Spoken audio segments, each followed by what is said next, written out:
जिथं कमी तिथं आम्ही या प्रेरणादायी ब्रीद वाक्यानुसार कार्यरत असलेल्या नमस्ते नाशिक फाउंडेशन नाशिक या संस्थेच्या वतीनं कोपर्ली खुर्द तालुका पेठ जिल्हा नाशिक येथे कष्टकरी महिला समाजातील दुर्लक्षित घटक आणि गरजू शेतमजूर यांच्या सोबत एक आगळीवेगळी दीपावली साजरी करण्यात आली आहे। दिवाळी कोणाची?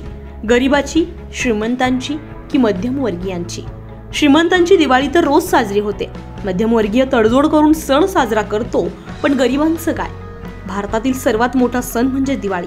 रोजच्या भाकरीसाठी झगडणाऱ्यांना काय माहित दिवाळी काय असते। बाजारात गर्दी पाहताना एकच प्रार्थना वाटते, देवा सगळ्यांची दिवाळी आनंदाची होऊ दे।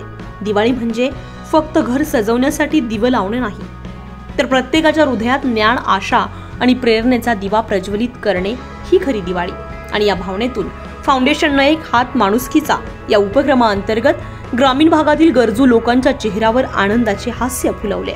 आठवणींची वस्ती माझ्या मनात बसली, काळजात माझ्या एक कविता उमलली। ना कसली चिंता ना कसली भीती, धुंद एकांत मी समाजाच्या सेवेत मी गुंतली। अध्यक्ष सौ स्नेहल देव यांच्या संकल्पनेतून या उपक्रमाचं आयोजन करण्यात आलं। या उपक्रमामध्ये कष्टकरी आणि गरजू महिलांना 200हून अधिक साड्यांचं वाटप करण्यात आलं।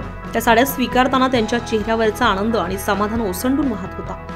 गरजू मुलींना ड्रेस, शेतमजुरांना शर्ट पॅन्ट, लहान मुलांना मिठाई आणि वह्या। नवीन जन्माला आलेले मुलं हे देशाचं भविष्य आहेत, त्यांना आज चांगलं वर्तमान देणं ही आपली सर्वांची जबाबदारी आहे, जेणेकरून उद्याचं उज्ज्वल भविष्य तयार होऊ शकेल। आरोग्य संपदा हा उपक्रमाअंतर्गत नवीन जन्म झालेल्या बालकांसाठी बेबी किट वाटप करण्यात आलंय। तसेच गावातील प्रत्येक घरामध्ये उजेड पसरावा म्हणून पाण्यावर चालणाऱ्या दिव्यांचं वाटप करण्यात आलं।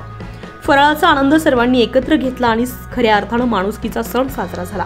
या कार्यक्रमाला नमस्ते नाशिक फाउंडेशनचे अध्यक्ष स्नेहल देव, कविता तिजारे, भारती जाधव, कोपर्ली खुर्द या गावच्या सरपंच मनीषा पल्लवी पालवी, ग्रामपंचायत सदस्य मधुकर पालवी, हेमराज जाधव, मीनाताई तरवाले, युवराज गायकवाड, सामाजिक कार्यकर्ते भिकाजी चौधरी, गिरीशजी गावित, युवराज पालवी, ब्राह्मणे सर, संतोष तरवाले, सोमनाथ नाठे आदी मान्यवर उपस्थित होते। कार्यक्रम पार पाडण्यासाठी संस्थेचे खजिनदार संदीप देव यांनी विशेष परिश्रम घेतले।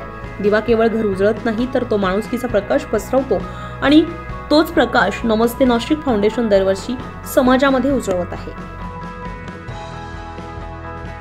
नमस्ते नाशिक नमस्ते फाउंडेशनचा मेळा आणि सुनील रावांचं नाव घेते भारती खूप खूप वेळा। सगळा साखरेने घासला, तुपाने धुतला, यादव रावांना पाणी द्यायला गेले तर चंद्रसूर्य हसला।